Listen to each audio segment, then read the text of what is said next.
So আমি শুরু করতে চলেছি 60 ডেজের স্টাডি চ্যালেঞ্জ। সো এটা হচ্ছে আমার রুম, ছোট্ট একটা। এর মধ্যে এইটা হচ্ছে টেবিল, আমার স্টাডি টেবিল, এটাকেই বানাবো। তো সব কিছু দেখছো অগোছালো হয়ে আছে, এই অগোছালোটাকে আমি গোছাবো এখন।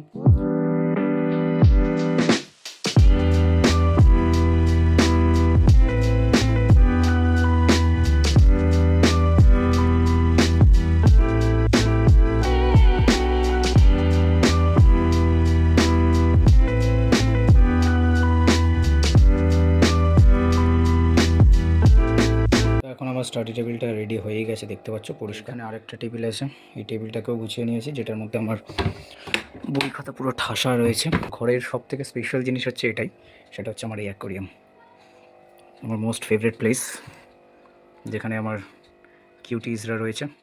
এই ঘরের মধ্যেই এখানে দিনে 5 ঘন্টা করে পড়তে চলেছি। এটা আমার একটা এইম আছে এবার, যেহেতু আমার সামনে বোর্ডস এক্সাম আছে। সো আই হোপ আমি সেটাকে কমপ্লিট করতে পারবো, আর তোমরা আমার সঙ্গে জুড়ে থাকো, যাতে তোমরা আমার এই ফুল চ্যালেঞ্জটাকে দেখতে পারো এবং নিজেরাও মোটিভেট হতে পারো। তো চলো, আজকের জন্য এইটুকুই। চ্যালেঞ্জের ভিডিওর জন্য ওয়েট করতে থাকো। চলো, বাই।